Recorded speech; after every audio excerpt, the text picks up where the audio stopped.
شامتان بخیر باشد. نشر نوبتی برنامه اطلاعاتی خبرهای روز است، مستقیما روی موج رادیوی مهاجر. امروز دوشنبه 4 ینور 2020 سال است. خبرها را از یک حادثه ناخوش شروع میکنیم. شب 23 و 24 دکبر سال 2020 در نزدیکی شهر کراسنودار دو شهروند تاجیکستان آزادگان شهر استراوشن ولایت سوخت اربوتایف یگیتالی اکبرالیویچ سال تولدش 1987 و اربوتایف اکمال اکبرالیویچ سال تولدش 1988 از دود علو زخم‌آلود شده. اولین درجه حادثه به هلاکت میرسد و دومین حالا در بیمارستان در حالت بیهوشی قرار دارد. بنابر منبع‌های رادیوی مهاجر، یگیتالی و اکمال اربوتایف ها هنگام اقامتشان در یک بنا به خاموش شدن قوه برق و سردی هوا در بیرون علو کرده آن را به اتاق خوابشان می‌درانند و خواب می‌روند. شب وقتی که علو خاموش می‌شود، دود غلیظ آن باعث زهرآلود گردیدن این دو نفر می‌گردد. طبیبان معاین کردند که اربوتایف یگیتالی اکبرالیویچ در مکان حادثه به هلاکت رسیده است و اربوتایف اکمال اکبرالیویچ باشد حالا بستری بیمارستان بوده در حالت وزنین بیهوشی قرار دارد.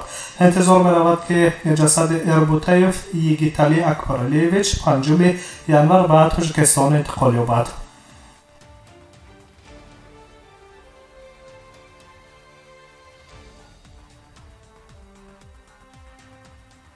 موضوع دیگر تحولات آخرین امروزه تاجیکستان و جهان است. به سنت پتربورگ می‌رویم. در شهر سنت پتربورگ با خوری کنسول گنرالی جمهوری تاجیکستان حامد جان نظری با مفتی سنت پتربورگ شیخ رابیل پنجیف برگزار کردند. در ملاقات که در فضای دوستانه گذشت، جانب‌ها مسائل مبرم همکاری‌های زیرشناس در ساحه رشد فرهنگ و معنوی محاکمه کردند. از جمله در ملاقات مسائل همکاری‌های اداره مفتیات سنت پتربورگ با شورای علمای تاجیکستان بررسی کردند. همچنین رسانیدن عاقبت‌های ناخوش عامل‌های تندگرایانه بر گوش جوانان نورسان، گرویدن آنها به جریان‌های نامطلوب و تشویق طرز حیات سالم قابل قبول دانسته شد. در این خصوص کنسول گنرالی تاجیکستان در سنت پتربورگ حامد جان نظری و بخش خبری رادیوی مهاجر اطلاع دادند.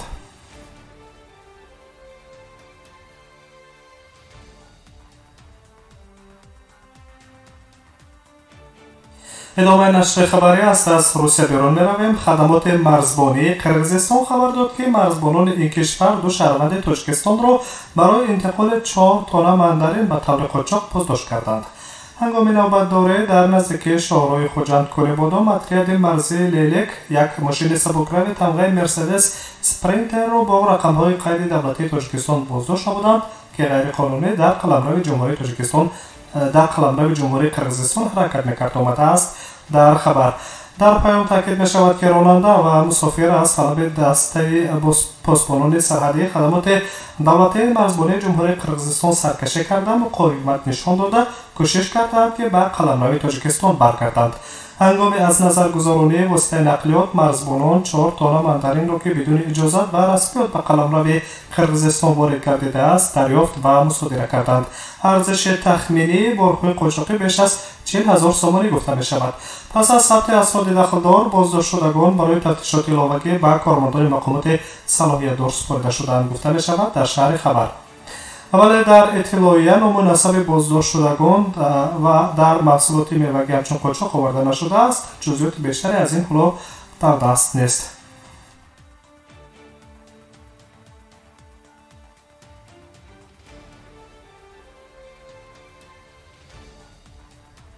به روسیه برمیگردیم. شما تحولات آخرین امروزه تاجیکستان و جهان را مستقیما در روی موج رادیوی مهاجر میشنوید. در ولایت تور روسیه روی خط کسب‌های تصدیق کرده شدند که در آن موافق قرار گوبرناتور ولایت ایگور رودنیا سال 2021 که روی مهاجران در این کسب‌ها معین است. روی خط تصدیق شده یک چند کسب را در بر میگیرد که برای آنها جلب شهروندان خارجی از جانب صاحبکاران معین کرده شده است. حالا مهاجران ملتی که در اساس پتنت کار میکنند با وجود این در کسب‌های در قرار آورده شده در سال 2021 فعالیت کردن نمیتوانند. کارکرد چوب، کار در جنگلزار، استحصال پیوه و نوشاکی سپیرتی، ساختن انشاءات گیدراتکنیکی، محصولات رزینی و پلاستیکی در روی خط قرار دارند که به خارجیان در سال 2021 اجازه فعالیت در حدود ولایت تبیر داده نمی شود. غیر از آن محدود کنی فعالیت مهاجران ملتی در ولایت تبیر با نقلیات مسافربر و بارکش نیز دخل دارد. همچنین در قرار گوبرناتور ولایت تبیر آورده شده است که در سال 2021 به مهاجران مشغول شدن به سودای یک لخت و چکنه نیز در حدود این ولایت منع است. در این بند قرار منع کنی فعالیت مهاجران مهنتی و فروش همه نمود محصولات داخل دارد به استثنای فروش وسایل نقلیات. شهروندان خارجی اینچنین در سال 2021 در ولایت تبیر نمیتوانند میانروی مالیوی شوند و در ساحه معارف و تندرستی و یگان نمود فعالیت مشغول گردند. همزمان مشخص شده است که ممنوعیت‌های نو به شهروندان قرقیزستان، بلاروس و ارمنستان تأثیر نمی‌رساند.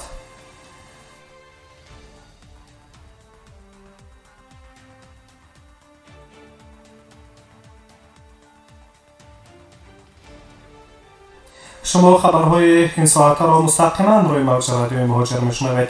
دادگاه ولایت سمر شکایت حمایتگر سید اسرار میرزویف رهبر جمعیت تاجیکان سمر را قانع نکرد. مرافع شکایتی در دادگاه ولایت سمر روز 31 دکبر سال 2020 برگزار گردیده بود. یاد رسم شود که سید اسرار میرزویف را هنوز 23 دکبر سال 2020 دادگاه نویه سویتی شهر سمر در عیبدار کنی طلبات قسم 1.1 ماده 18.8 کودکس حقوق ویرانکنی مأموری فدراسیون روسیه گناهکار دانسته در نسبتش حکم اخراج از حدود مرزی و مأموری فدراسیون روسیه را با تعیین جریمه 2000 روبل برآورد.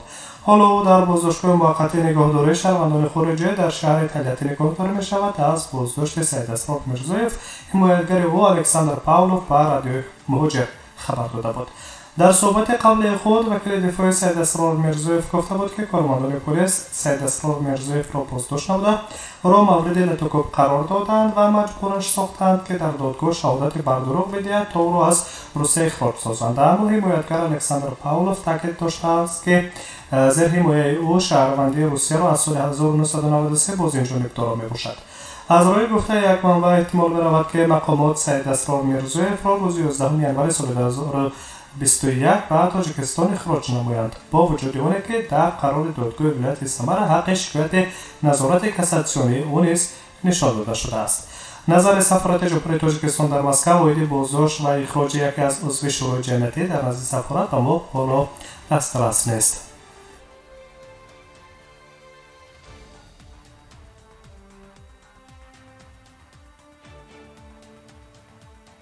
تحولات این ساعت تاجیکستان و جهان بود مستقیما در روی موج رادیوی مهاجر.